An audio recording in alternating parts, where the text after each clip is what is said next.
যা যা তথ্য বেরিয়ে আসছে যে ভারতের বড় বড় স্মাগলারদের সাথে 4,000 কোটি টাকার উপরে তার স্মাগলিং ব্যবসা ছিল, বড় বড় খুন খারাপির সাথে সে জড়িত ছিল। আর চামড়া তুলে ফেলে দেহ কুচি কুচি করে কাটা হয়। দেহাংশ ফ্ল্যাটের ফ্রিজেই রাখা হয়েছিল। দেহাংশের হাড় মাংস আলাদা করে মেশানো হয় হলুদ। প্রধানমন্ত্রী কিন্তু জিরো টলারেন্স, কোনো অন্যায়কারী অপরাধী দলের লোক হলেও তিনি ছাড় দেবেন। বাংলাদেশের সংসদ আনার হত্যার খুনের যেই আসল রহস্য অবশেষে উদ্ঘাটন হলো। অন্যদিকে জানা গিয়েছে তিনি ভারত সফরে গিয়েছিলেন হঠাৎ, এখানে 4,000 কোটি টাকার উপরে অবৈধ কাজের সন্ধানে। অন্যদিকে এ নিয়ে ব্যাপক চাঞ্চল্যকর সৃষ্টি হয়েছে, যেখানে সরকার কর্তৃক লোক কোনোভাবেই এখনও মুখ খুলছে না তার এই হত্যাকাণ্ড নিয়ে। কেনই বা এ সন্দেহ? জানতে হলে নাটেনের সম্পূর্ণ ভিডিওটি দেখতে থাকেন এবং আমাদের চ্যানেলটিকে নতুন দর্শক হয়ে থাকলে অবশ্যই সাবস্ক্রাইব করে আমাদের সঙ্গেই থাকবেন। কথা না বাড়িয়ে প্রথমে আমরা স্ক্রিনে সেই ভিডিওগুলো দেখে আসি। যা যা তথ্য বেরিয়ে আসছে যে ভারতের বড় বড় স্মাগলারদের সাথে 4,000 কোটি টাকার উপরে তার স্মাগলিং ব্যবসা ছিল, বড় বড় খুন খারাপির সাথে সে জড়িত ছিল, মানে বাংলাদেশে খুন খারাপির সাথে জড়িত ছিল, মাদক ব্যবসা, স্মাগলিং ব্যবসা, এরকম মাল্টিপল বড় বড় মানে এই যে কুকর্মের সাথে, মানে সবচেয়ে বড় ক্রিমিনাল অফেন্স যেগুলো, এই সব কিছুর সাথে জড়িত থেকে সে আওয়ামী লীগের নেতা হয়েছে এবং সেখান থেকে এমপি হয়েছে। এদের এইসব কুকর্মের জন্য আজকের এই ফ্যাসিস্ট সরকার ডেকে নিয়ে এদেরকে এমপি বানায়। ভারতে বাংলাদেশের এমপি হানি ট্র্যাপে পড়ে খুন হয়েছেন, এই বিষয়ে আপনার মতামত কি? দেখেন, প্রথমত অত্যন্ত দুঃখজনক যে কোনো loss of life. Having said that, এই যে এমপি সাহেব, ইনার সম্বন্ধে আমার জ্ঞান খুব কম ছিল, ইনার সম্বন্ধে আমি আসলে কিছুই জানতাম না। এখানে 350 এমপি এবং আজকে এই নতুন পার্লামেন্টে বা এই যে আওয়ামী লীগের পার্লামেন্টগুলোতে তো আসলে জনগণের জন্য যারা কাজ করে, যাদেরকে আমরা চিনি, তারাও তো আর এমপি হয় না। এই যে যার কথা বলছেন, এর মৃত্যুর পর যা যা তথ্য বেরিয়ে আসছে যে ভারতের বড় বড় স্মাগলারদের সাথে 4,000 কোটি টাকার উপরে তার স্মাগলিং ব্যবসা ছিল, বড় বড় খুন খারাপির সাথে সে জড়িত ছিল, মানে বাংলাদেশে খুন খারাপির সাথে জড়িত ছিল, মাদক ব্যবসা, স্মাগলিং ব্যবসা, এরকম মাল্টিপল বড় বড় মানে এই যে কুকর্মের সাথে, মানে সবচেয়ে বড় ক্রিমিনাল অফেন্স যেগুলো, এই সব কিছুর সাথে জড়িত থেকে সে আওয়ামী লীগের নেতা হয়েছে এবং সেখান থেকে এমপি হয়েছে। তো এই ধরনের সে মারা গেছে, সো আমি বাজে শব্দ ব্যবহার করতে চাই না তার সম্বন্ধে, বাট এই ধরনের যে ক্যারেক্টার, এদেরকে রাজনীতিবিদ হিসেবে আমরা চিনি না ভাই, আমরা চিনি না। এদের এইসব কুকর্মের জন্য আজকের এই ফ্যাসিস্ট সরকার ডেকে নিয়ে এদেরকে এমপি বানায়। কারণ আজকে এই ফ্যাসিস্ট সরকারের কি দরকার? তাদের গুন্ডা পান্ডা দরকার, তাদের রাজনীতিবিদ দরকার না, তাদের জনদরদি নেতৃবৃন্দ দরকার না, তাদের দরকার গুন্ডা পান্ডা, যারা গুলি করবে, খুন করবে। যারা গুলি করবে, খুন করবে, তারা ডাকাতিও করবে, তারা স্মাগলিংও করবে, তারা মাদক ব্যবসাও করবে। তাহলে সরকারের দরকার গুন্ডা পান্ডা, আর গুন্ডা পান্ডা এইগুলো ছাড়া হয় না। এই ধরনের লোকজন নিয়ে এই সরকার পার্লামেন্ট ভরেছে। সরকার ভুলে যায় যে তাদের গণ্ডির বাইরেও জায়গা আছে, তাদের গণ্ডির ভিতরেও ঝামেলা আছে।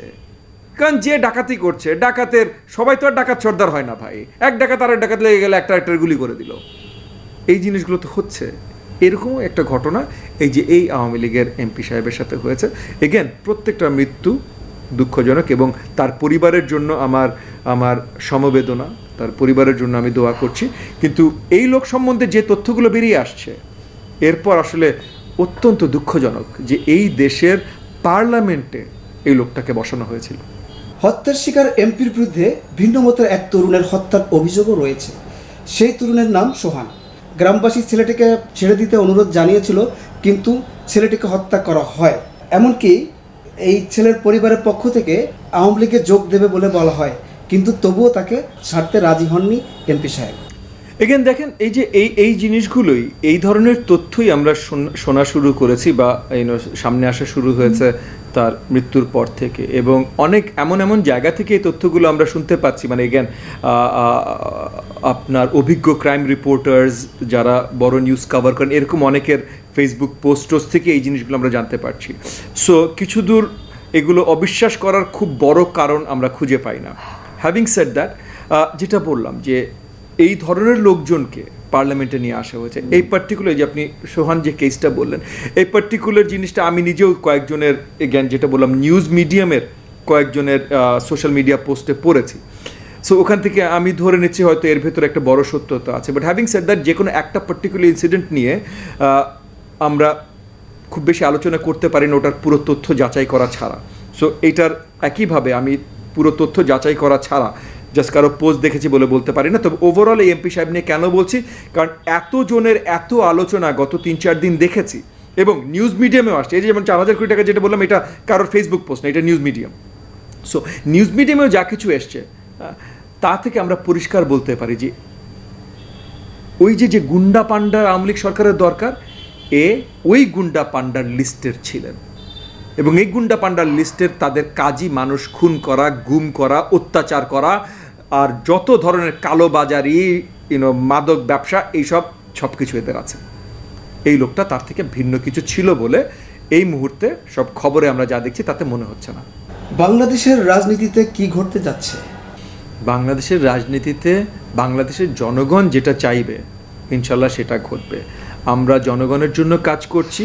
সো জনগণের ম্যান্ডেট নিয়ে ইনশাল্লাহ আমি আশা রাখছি সামনে বড় কিছু একটা আন্দোলন যেন এই ফ্যাসিস্ট সরকারের থেকে এই দেশকে রক্ষা করা যায়, এরকম বড় কিছু ইনশাল্লাহ আমি আশা রাখছি খুব শীঘ্রই করা সম্ভব হবে।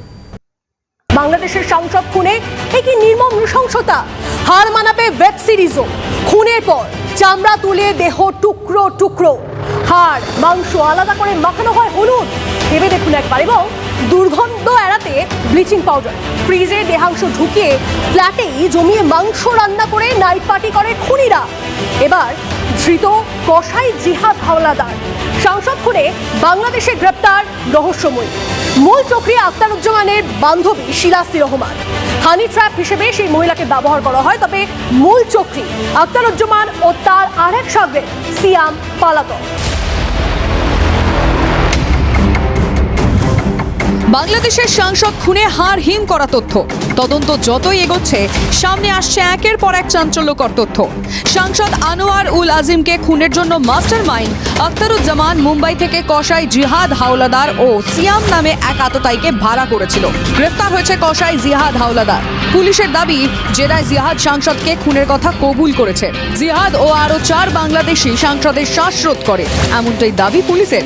হাড় হিম হত্যার পরতে পরতে নির্মম নৃশংসতা। সাংসদকে খুনের পর চামড়া তুলে ফেলে দেহ কুচি কুচি করে কাটা হয়। দেহাংশ ফ্ল্যাটের ফ্রিজেই রাখা হয়েছিল। দেহাংশের হাড় মাংস আলাদা করে মেশানো হয় হলুদ। আলাদা আলাদা প্লাস্টিকের ব্যাগে দেহাংশ ভরা হয়। পচন ও দুর্গন্ধ এড়াতে ব্যবহার করা হয় ব্লিচিং পাউডার। খুনের পর নিউ টাউনের ফ্ল্যাটে ভুরি ভোজ করে আততায়ীরা। সামনে এসেছে সিসিটিভির ফুটেজ, যেখানে দেখা যাচ্ছে নিহত সাংসদ সৈয়দ আমানুল্লাহ ও ফয়সাল আলীকে। আমানুল্লাহ ও ফয়সাল ইতিমধ্যেই গ্রেফতার হয়েছে বাংলাদেশ পুলিশের হাতে। তার হাতে ট্রলি রয়েছে, জিন্স এবং গোলাপি জামা পরা। তিনি হচ্ছেন আমানুল্লাহ ওরফে শিমুল, যাকে 5 কোটি টাকার কন্ট্রাক্ট দিয়েছিল এই খুনের জন্য আখতারুজ্জামান, যিনি এই খুনের মাস্টার মাইন্ড। এবং তার সঙ্গী হচ্ছে জিহাদ, কসাই জিহাদ, যে সাংসদের দেহ টুকরো টুকরো করে কাটে এবং হাড় মাংস